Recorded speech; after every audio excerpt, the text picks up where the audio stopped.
할렐루야. 이부 예배 오신 우리 광인의 성도님들 환영하고 축복합니다.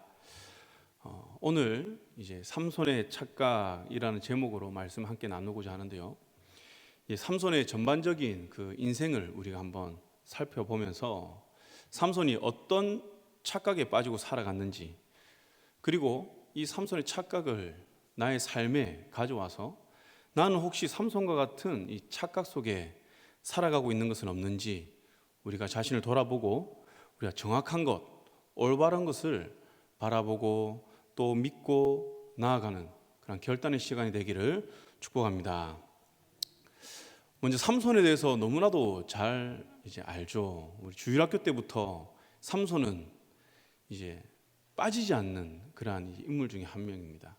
그래서 힘이 세고 이러니까 이 아이들에게 야, 너희도 삼손처럼 이렇게 힘센 아이가 되어라. 하나님께 선택받은 자로서 그렇게 살아가라. 이렇게 우리가 많이 이야기를 하는데요. 정말 그가 그런 사람인지 우리 한번 알아보겠습니다.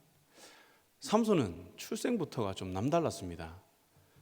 사사기 13장을 보면 이제 마노아의 그 가정에 이제 아이가 없음을 우리가 알 수 있습니다. 아내가 임신을 이제 못하죠. 그런데 이때 여호와의 사자가 이제 나타납니다. 그래서 이 아내에게 이제 아이를 갖게 될 것이다 라고 말하면서 동시에 무엇을 말하냐면 이 아이를 키우면서 하지 말아야 될 것들을 이야기를 합니다. 세 가지를 이야기를 하죠. 이건 반드시 지켜야 되는 거예요. 뭐냐면 포도주와 독주를 마시게 하지 말라. 그리고 부정한 것을 먹게 하지 말라.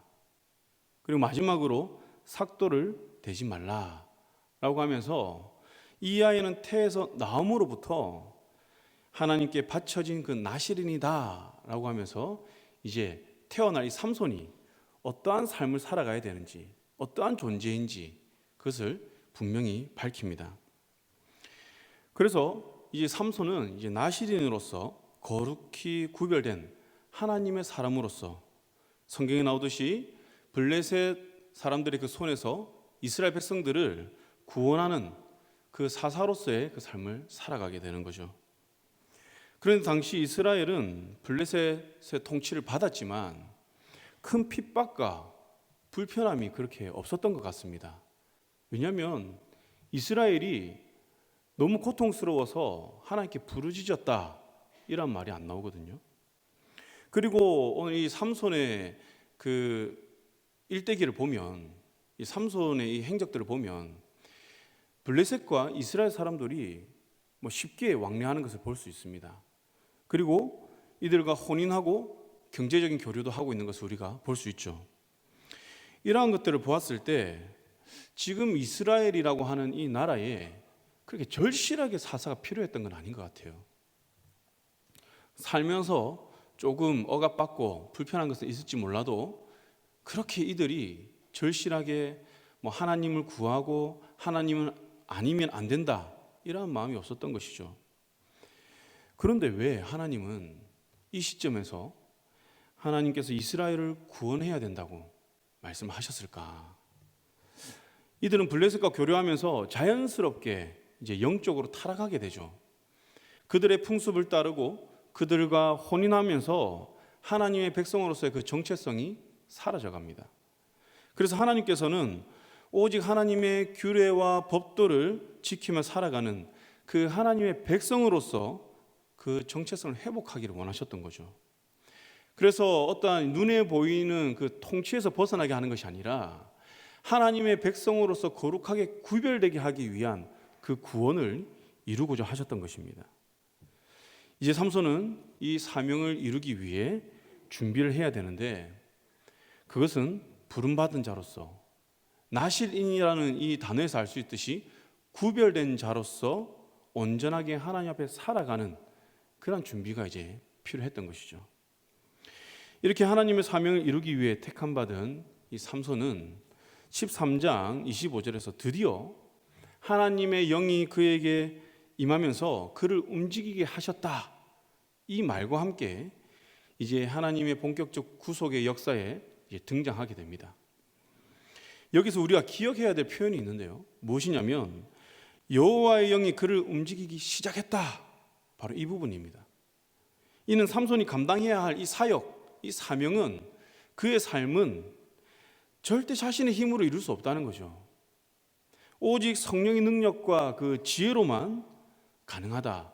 이것을 삼손의 그 사역이 시작되는 그 초창기에 보여주는 것입니다. 이 표현은 삼손뿐만 아니라 사사 온니엘, 그리고 기드온, 입다에게도 동일하게 사용되어집니다. 그리고 신약에서는 예수님께서 이제 공생의 사역을 시작하시기 위해 요단강에 가서 무엇을 하죠? 세례를 받죠. 그때도 바로 이 표현이 사용되었습니다. 그리고 예수님의 제자들은 어떻습니까? 예수님의 제자들 본격적인 사역에 들어가기 전에 그들은 함께 모여서 무엇을 하죠? 오직 기도에 힘씁니다. 그 오직 기도에 힘쓸 때 성령이 강림하여서 이들은 성령의 임재를 경험하게 되는 거죠. 이 성령의 임재를 경험하고 그들의 이제 사역에는 이제 180도 다른 모습들이 진행됩니다. 말씀을 전하니까 수천 명이 돌아옵니다. 이들의 사역과 이들의 신앙에는 이전과는 전혀 다른 모습들을 보이게 된다는 것이죠. 그들의 힘으로 하지 않는 것입니다. 그들의 힘으로 할 수 없는 것이죠. 그렇기에 삼손은 오직 하나님의 영, 성령의 영이 나의 힘, 나의 능력이 됨을 인정하고 그의 사명을 온전히 감당해야 하는데, 이제 그의 행적들을 보면 그렇지 않죠. 사사가 맞나 싶을 정도로 그는 이해가 되지 않는 삶을 살아갑니다. 그의 첫 번째 행적을 볼까요?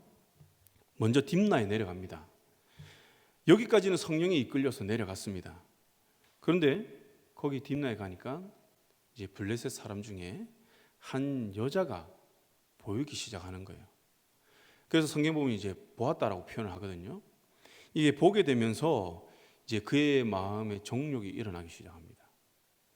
그래서 이 히브리적 표현으로 이 보았다라는 것은 그냥 우리가 한번 스쳐 지나가서 딱 보고 와 예쁘다 이런 게 아니에요.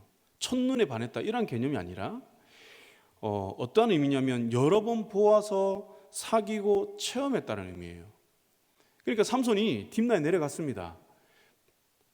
여호와의 영이 이끌려서 블레셋을 치러 내려갔는데 블레셋 사람들 중에 그 딸을 보니까 괜찮은 사람이 있는 거예요. 그 마음이 이제 동요하기 시작하죠. 처음부터 이 여인에게 빠질 생각이 없었습니다. 근데 그들과 같이 하다 보니 계속 보다 보니 또 보고 싶고 보고 있어도 또 보고 싶은 그런 사람이 생긴 거죠. 그래서 이제 어떻게 됩니까? 그와 사귀게 되고 그를 경험하게 됩니다. 그래서 어떻게 합니까? 그와 결혼을 하려고 하죠. 그들과 구별되어 하나님의 뜻을 이루어야 할 그 사람이 하나님의 말씀에 대하여 아무런 고민도 하지 않습니다. 하나님 말씀을 붙들고 고민했다, 하나님께 물었다 이런 내용이 나오지 않습니다. 이는 사사기 3장에 이스라엘의 그 현주소를 보여주는 그들의 딸을 맞아 아내로 삼으며 자기의 딸들을 그들의 아들에게 주는 행위, 이것을 지금 하나님의 사람 이 사사가 그대로 행하고 있는 것입니다. 조금도 망설임 없이. 이를 통해서 우리는 삼손의 신앙을 조금 이제 예측해 볼 수 있는데요. 그는 겉으로는 사사인지 모르지만 내면은 세속적인 그 욕망과 정욕에 사로잡혀서 살아가는 그런 모습을 보여주고 있습니다. 그는 영적으로 조금도 민감하지 않습니다. 모르겠어요. 이전까지는 독주를 마시지 않고 포도주를 마시지 않고 부정한 것에 접촉하지 않고 머리에 삭도를 대지 않는지 모르겠지만 그의 내면은요, 자신의 정욕, 자신의 욕망에 사로잡혀 있었죠. 그렇다 보니까 전혀 하나님의 그 영에 반응할 수가 없는 거예요. 그런데 참 감사한 것은 무엇이냐면 하나님께서는 그가 실수를 했지만 그를 통해서 약속하신 구원의 사역을 그대로 이루어 가십니다. 이 말씀이 14장 4절에서 나오는데요. 이렇게 이야기를 합니다. 삼손이 틈을 타서 블레셋 사람을 치려 함이었으나, 이렇게 하면서 하나님의 뜻을 드러내는데요.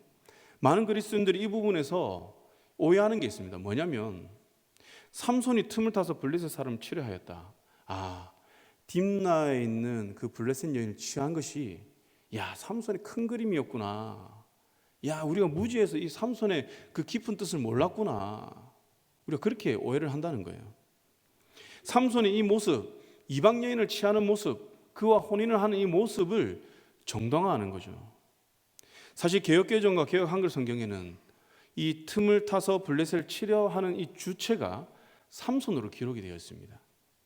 그런데 원어에서는 그라는 이 단어 후로 기록이 되어 있어요. 삼손이라고 명하고 있지 않습니다. 그래서 학자들은 삼손이 주체가 되면 블레셋을 치기 위해 이방 여인과 결혼한 이것이 정당화가 되는데, 이렇게 되면 성경의 문맥과 맞지 않다. 이방 여인과 혼인해서는 안 되고 하나님의 백성은 구별되어 살아가야 되는데 하나님이 그것을 용인하는 것이 아니냐. 이것은 맞지 않다. 그래서 다른 번역본에는 어떻게 번역을 하냐면 이 그라는 단어를 삼손이 아니라 여호와 하나님으로 번역을 하였습니다. 이렇게 해야지 좀 맞는 거죠, 스토리가.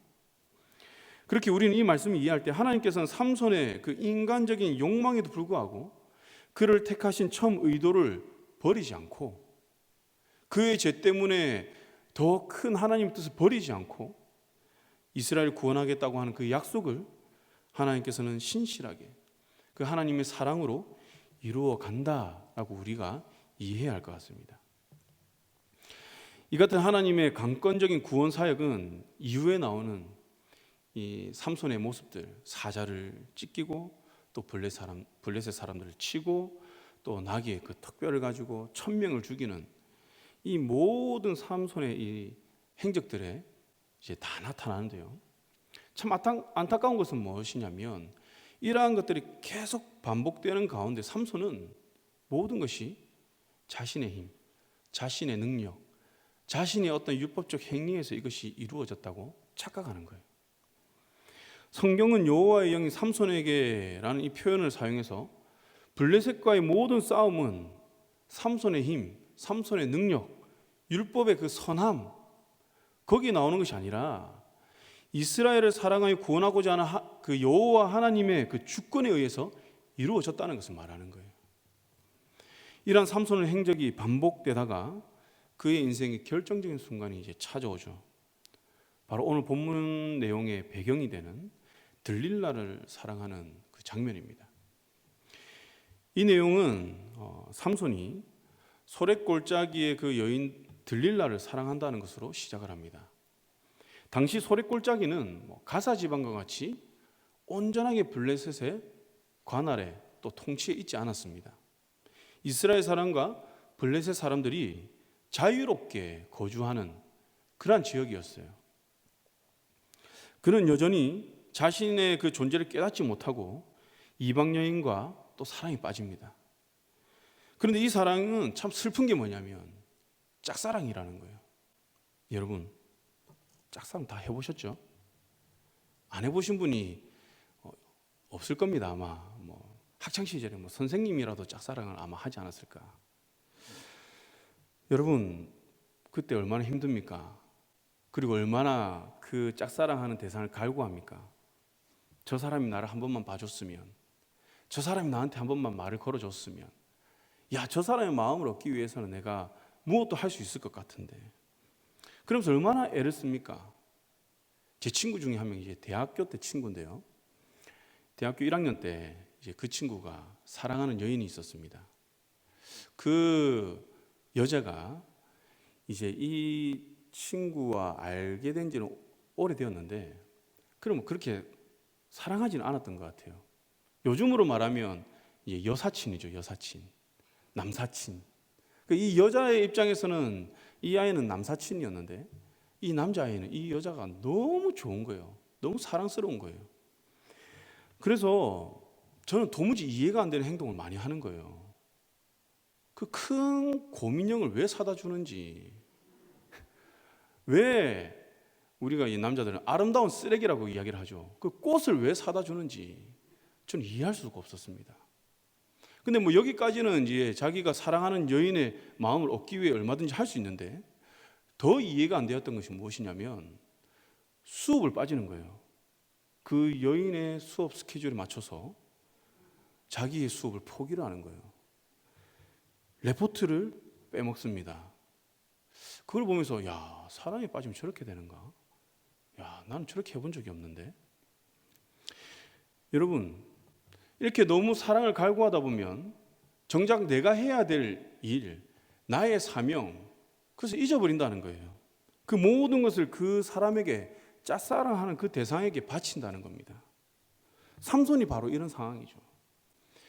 이런 짝사랑에서 여러분 어떤 결정을 할 때에 이제 갑이 되는 존재가 누구죠? 사랑받는 사람이죠. 사랑하는 나는 항상 을이 될 수밖에 없습니다. 그 여기에서 그럼 갑이 누굴까요? 들릴라죠. 그래서 들릴라가 이 삼손을 그렇게 사랑하진 않았는데, 삼손이 나를 좋아하는데 이 블레셋 사람들이 나에게 많은 이 불을 안겨줄 수 있는 제안을 하는 거예요. 그렇다 보니까 이 들릴라는 자신의 욕망을 이루기 위해, 삼손과 똑같죠. 들릴라도 자신의 욕망을 이루기 위해서 삼손을 사랑하는 척합니다. 이용하죠. 그리고 삼손을 팔려고 합니다. 그래서 집요하게 그를 유혹하죠. 이때 삼손이 단호하게 거절하고 일어나면 얼마나 좋았을까요? 그런데 그는 거절하지 못하고 계속 거기에 머물러 있습니다. 그래도 그 내면에는 신앙과 종욕의 그 선택에서 갈등이 일어났던 것 같아요. 들릴라의 요구에 그는 어떻게 했다 했죠? 번뇌하여 죽을지언이다, 이렇게 말을 합니다. 이런 삼손의 모습을 보면서 그리스도인이 자신의 정체성과 사명을 잃어버리는 것은 어떤 큰 고난과 어려움이 될 수도 있지만, 가장 큰 요소가 우리가 사랑하지 말아야 할 것을 사랑했을 때 더 쉽게 하나님의 자녀라는 그 신분을 잊게 된다는 것을 깨달을 수 있습니다. 삼손은 들릴라의 집요한 유혹에 결국 어떻게 됩니까? 넘어가죠. 이에 대해 성경은 여인의 압박을 이기지 못하고 머리가 밀리면 내 힘이 떠난다, 이렇게 기록을 하고 있습니다. 여러분, 여기에서 좀 뭔가 이상한 것을 느끼지 않습니까? 하나님께서는 지금까지 삼손이 자신의 정욕에 이끌려 실수를 계속합니다. 그럼에도 불구하고 여전히 삼손의 힘이 되어 주셨어요. 그의 힘은 머리카락에 있는 것이 아니라 여호와 하나님께 있었던 것이에요. 그런데 삼손은 하나님이 힘의 원천이 아니라 이 머리카락이 힘의 원천이다. 다시 말하면 율법을 행한 나의 그 의가 나의 이 힘의 원천이다, 이렇게 이야기를 하는 겁니다. 물론 나시린이 지켜야 할 법 중에 머리 삭도를 대지 말라는 법이 있습니다. 그런데 왜 삼손은 지금까지 지켜야 할 다른 법들은 다 안중에도 없으면서 이 삭도를 대지 말라는 이 명령은 그렇게까지 끝까지 붙들고 지켰을까요? 아마 다른 명령보다 머리카락을 자르지 않는 것은 눈에 확 드러나기도 하고, 또 자신의 욕망과 크게 부딪히는 것이 없기 때문에 그러지 않았을까. 삭도를 대지 말라는 이 명령을 지키기에 크게 어려움이 없었던 거예요. 여인을 너무 사랑하는 그 정욕에 그는 얼마든지 타협할 수 있었지만, 삭도를 대지 말라? 안 자르면 되지. 나는 잘생겼으니까 머리 기르면 더 잘생겨지겠지. 그냥 별 의미가 없는 거예요. 너무 쉬운 겁니다. 여러분, 여기서 다르게 표현하면요, 계명을 지킴에 있어서 하나님께 이 삼손은 선택적, 부분적 순종을 했다는 거예요. 하나님께서는 온전히 바쳐질 것을 요구하지만 삼손은 내가 순종할 수 있는 것만, 내 욕망과 내 정욕과 부딪히지 않는 것만 순종을 했던 거예요.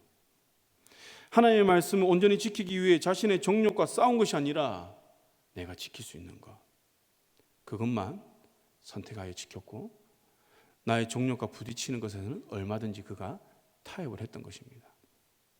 이러한 삼손의 모습을 묵상하는 중에 팀 켈러의 내가 만든 신이라는 이 책에서 이제 한 문장이 생각이 났습니다.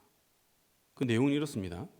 성경에서 우상은 정치적 은유로 표현되기도 한다. 우리의 유일한 주인이자 군주는 하나님이어야 한다. 그런데 인간은 무엇이든 자신이 사랑하고 믿는 대상 또한 섬기기 마련이다. 그게 무엇이든 타협할 수 없을 만큼 하나님보다 중요해지면 우리를 속박하는 우상이 된다. 이런 내용이에요. 여러분 이해가 되십니까? 우상은 어떠한 형상이 될 수도 있지만 하나님보다 더 중요해져서 내가 속박당하는 것, 그게 우상이라는 거예요. 하나님과 타협하는 것, 너무나도 사랑해서 하나님을 버릴 수 있는 어떤 그게 우상이라는 거죠. 돈, 명예, 권력, 스포츠, 자신의 이 모든 것들, 종교적 행위조차도 우상이 될 수가 있는 것입니다. 이러한 관점에서 삼손을 보면 들릴라뿐만 아니라 자신의 눈과 마음을 즐겁게 하는 이 모든 여성들, 이 모든 여성들이 타협할 수 없을 만큼 하나님보다 중요했던 존재들인 거죠. 그래서 그에게는 이 여인들이 우상이었습니다. 그리고 마지막 가지고 있던 그 종교적 신념 그 하나, 그것도 우상이었던 것이죠. 그런데 그것을 이 여인들에게조차 그는 팽개치는 겁니다. 사랑하는 성도 여러분, 이러한 삼손의 모습이 혹시 나에게는 있지 않습니까? 일부 순종할 수 있는 것만 순종하는 그런 선택적 순종으로 그리스도인의 의무를 다했다고 생각하는 것은 아닌가요? 그리고 이러한 선택적 순종을 해도 하나님께서는 나에게 능력이 되어 주신다 이렇게 착각하고 있는 것은 없습니까? 하나님이 삼손이 그렇게 범죄함에도 불구하고 삼손에게 힘을 주신 이유는 삼손이 너무 사랑해서 얘가 거룩해서가 아니라 약속하신 그 구원, 이스라엘 백성들을 너무 사랑하셨기에 그들을 구원하고자 하시는 그 마음, 하나님이 약속하신 그 신실함을 이루고자 하는 그 신실함에 하나님은 그에게 능력 주신 겁니다.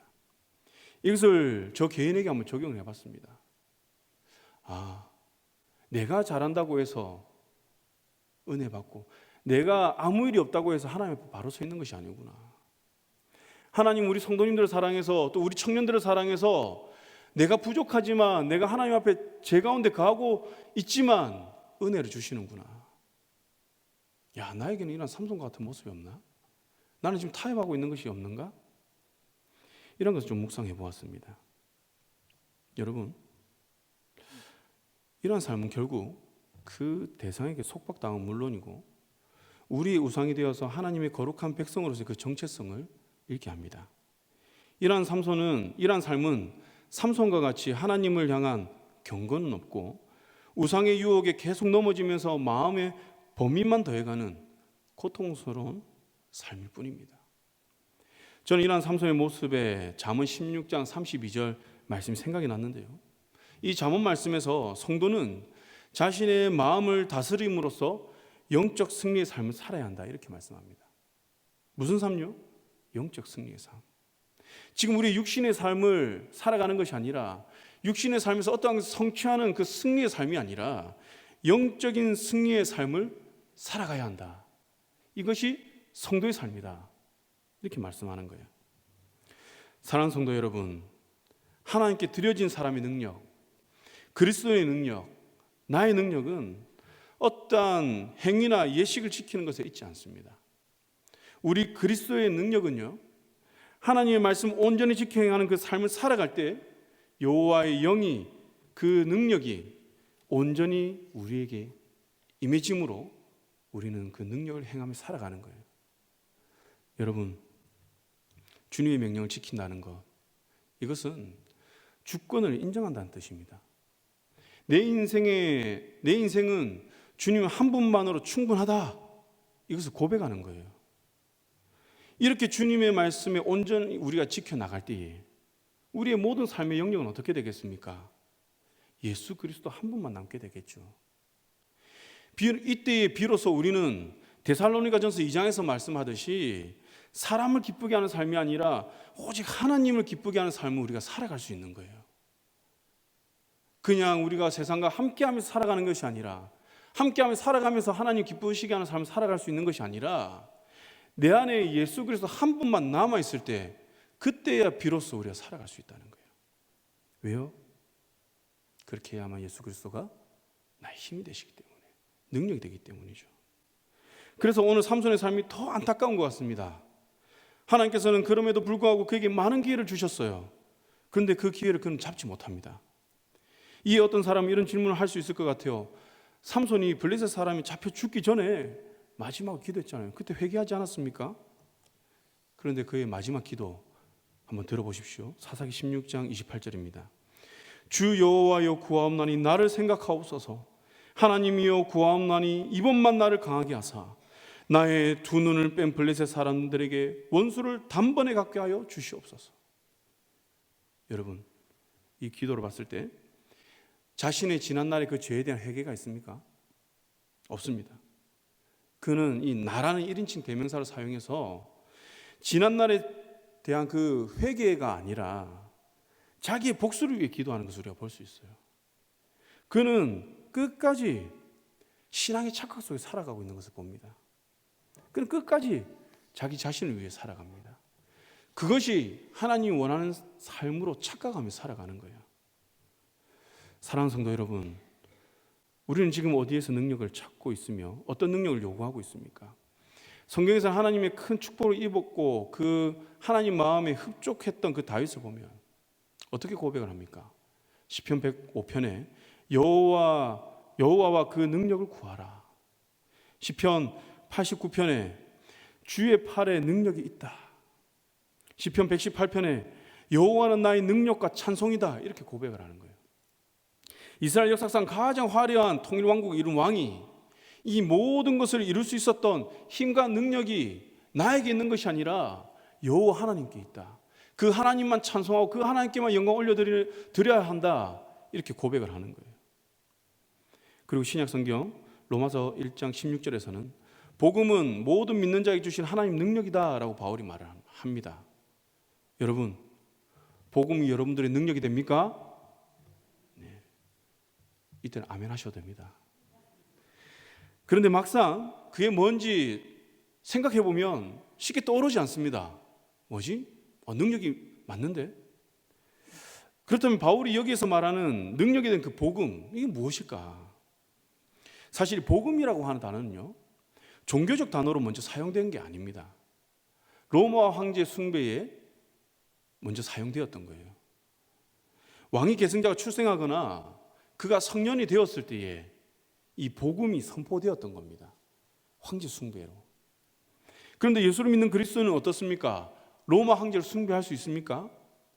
그럴 수 없었던 겁니다. 예수를 믿는 사람은 이 예수가 나의 왕이시기 때문에 로마 황제에게 그 복음을 돌릴 수가 없었던 거예요. 그렇게 예수만 섬기고 숭배하겠다는 그 의미로 그리스도인들은 이 복음이라는 단어를 예수님께 사용을 했습니다. 즉, 이 복음은 오직 예수만 나의 왕으로 모신다는 그 신앙의 고백이라는 거예요. 그리고 이 고백이 그리스도인에게 능력이 되며 세상의 그 어떠한 불의와 유혹과 싸울 수 있는 힘의 원동력이 된다고 이야기를 합니다. 그래서 이 복음을 붙든 그리스도인들이 초대교회 때 어떻게 합니까? 그러한 고난과 고통, 죽음의 위기에서 그들은 끝까지 싸워나가죠. 왜요? 그들에게는 이 복음, 나의 왕 대신 예수 그리스도가 우리 삶에 있었기 때문에, 나의 삶에 있었기 때문에, 내 마음에 있었기 때문이죠. 그 예수가 능력이었던 것입니다. 여러분, 이 신앙의 고백은 삼손의 모습과는 달리 예수 그리스도를 무엇과도 타협할 수 없을 만큼 중요하게 여기며 삶의 중심으로 생각한다는 그 의미가 담겨 있는 거예요. 그래서 이 능력을 통해 우리는 에베소서에서 말씀하듯이 속사람이 강건해집니다. 로마서에서 말씀하듯이 우리는 이 땅의 소망이 아니라 영원한 것에 소망을 두게 된다는 것이죠. 그런데 이를 우리는 삶에서 종종 잊고 지내는 것 같습니다. 여러분, 나의 능력, 예수 그리스도를 내 인생의 왕으로 모실 때 전능하신 창조주 하나님이 나의 능력이 된다는 것을 잊지 마시기 바랍니다. 여러분, 이제 세상에 그 명예, 권력, 돈, 관계, 종교적 열심, 이 가문 등과 같은 것, 이러한 것들을 우리가 능력으로 삼지 마시고 내 마음을 온전히 주님께 드림으로 예수 그리스도를 여러분들의 능력으로 삼으시기를 바랍니다. 그리고 이미 우리는 이 예수 그리스도 이 복음을 우리가 듣고 알고 있다는 것을 믿으시기 바랍니다. 이제 말씀 정리하겠습니다. 오늘 삼손의 인생을 살펴봤을 때 안타깝게도 그의 삶에는 구별된 자로서의 그 삶의 모습은 전혀 보이지 않습니다. 끝까지 자신을 위해서 구하고 찾는 그런 모습을 우리가 봅니다. 그가 이러한 삶을 살게 된 그 원인이 무엇인지 우리가 생각해 볼 필요가 있습니다. 그는 이미 하나님께 드려진 사람이고 하나님의 선택을 받은 사람입니다. 얼마나 영광스러운 그런 존재입니까? 그의 능력은 단순히 율법적 행위에 나오는 것이 아니었습니다. 그의 능력은 하나님으로부터 나오는 것이었습니다. 하나님의 은혜, 그 신실하심으로부터 나온다는 거죠. 그러나 삼손은 하나님의 율법의 그 참 의미를 깨닫지 못함으로써 자신의 힘으로 이 사명을 이룰 수 있다는 그 착각, 자신의 힘으로 이 삶을 살아갈 수 있다는 그 착각에 사로잡혔었습니다. 저는 우리에게도 이러한 종교적 착각의 눈꺼풀이 어느 부분에서는 있다고 봅니다. 우리는 이를 과감하게 벗어버리고자 애를 써야 합니다. 그래야 비로소 우리는 바른 것을 보게 되고 온전한 신앙인의 삶, 구별된 자의 그 삶이 어떠한지를 깨닫게 되고 하나님만을 의지하며 살아가게 됩니다. 저는 이에 대해 좋은 예가 바로 바울이 아닌가 그렇게 생각됩니다. 사도행전 9장에 비늘 같은 것, 그 껍질 같은 것이 바울의 눈에서 벗겨졌다고 합니다. 그리고 그가 다시 보게 되었다고 합니다. 그는 종교적 행위에 그 열정이 있었던 사람입니다. 그는 종교적 행위가 하나님 앞에 자신의 의였고 능력이었습니다. 그런데 종교적 눈꺼풀이 벗겨지자 지금까지 알던 그 가짜 하나님, 이 하나님이 아니라 진짜 하나님 보게 되었던 거예요. 하나님 만나게 되었던 거예요. 성경에서 말한 그 메시아가 누군지 그는 깨닫게 되었습니다. 관념적 신앙에 빠져있던 그의 신앙이 이제는 실제가 되었습니다. 착각 속에 허우적거리며 하나님의 뜻과 전혀 상관없는 삶을 살아가던 그의 삶, 그의 열정이 이제는 올바른 진리를 향해 그 열정을 품고 하나님의 선한 도구로서의 그 인생을 살아가게 되었던 것입니다. 그도 삼손이 머리카락을 자르지 않는 것처럼 특정 율법만을 정확하게 해나가는 것에 그 능력이 있다 생각했는데 이 눈꺼풀이 벗겨지자 이 모든 것은 배설물과 같이 여겨지며 오직 자신의 능력이 예수 그리스도로부터 온다는 것을 고백하게 되었던 것입니다. 이후 그의 사역 삶은 어떻습니까? 사도행전 19장에서 하나님이 바울의 손으로 놀라운 능력을 행하게 하셨다 이렇게 기록을 합니다. 그래서 바울은 갈라디아서 3장 5절에서 이렇게 이야기를 하죠. 너희에게 성령을 주시고 너희 가운데서 능력을 행하시는 이에 그 율법의 행위에서냐 혹은 듣고 믿음에서냐, 그 하나님의 일이 율법의 행위에서 오는 것이냐 듣고 믿음에서 오는 것이냐, 바울은 율법의 행위가 아니라는 것이죠. 예수 그리스도를 듣고 믿음으로 하나님의 능력을 입는다라고 말씀하고 있는 것입니다. 그런데 세상을 살아가다 보면 어떻습니까? 이 믿음으로 살아가는 게 쉽지 않습니다. 이세벨이 아합을 충동하여 자신의 정욕대로 행하게 한 것처럼 이 세상은 하나님의 뜻과 능력을 구하지 못하도록 그리고 나의 정욕을 채우도록 충동질합니다. 성경은 예수만으로 충분하다 하지만 세상은 예수만으로 충분하지 않다라고 이야기를 합니다. 그런데 여러분, 이러한 세상의 충동과 유혹에 속지 마시기 바랍니다.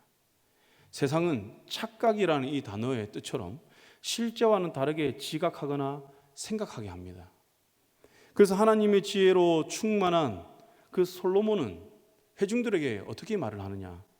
세상 만민에게 여호와께만 하나님이시고 그 외에는 없는 줄을 알게 하시기를 원하노라, 이렇게 선포합니다. 그리고 이렇게 살아가기 위해, 이렇게 선포하는 삶을 살기 위해서 구체적 방법도 말하는데요, 이렇게 말을 합니다. 그런즉 너희 마음을 우리 하나님 여호와께 온전히 바쳐 완전하게 하여 오늘과 같이 그의 법도를 행하며 그의 계명을 지킬지어다. 사랑하는 성도 여러분, 이 말씀이 우리 마음에도 새겨지기를 원합니다. 그래야 해서 삼손처럼 착각에 빠진 신앙에서 허우적거리는 것이 아니라, 그래야 해서 범민 가운데 우리가 살아가는 것이 아니라 복음이 여러분들의 능력이 되어 창조주 하나님의 그 능력을 체험하며 살아가는 우리 강연의 성도님들 되기를 바랍니다. 그리고 하나님의 능력을 소유한 여러분들을 통해 거짓 진리의 그 억압을 받는 그 영혼들이, 영적 착각 속에 살아가고 있는 그 영혼들을 주님께 돌아오게 하는 그 귀한 하나님의 구속사역에 하나님의 선한 도구로 쓰임받는 우리 모든 성도님들 되기를 주님의 이름으로 간절히 축복합니다. 기도하겠습니다.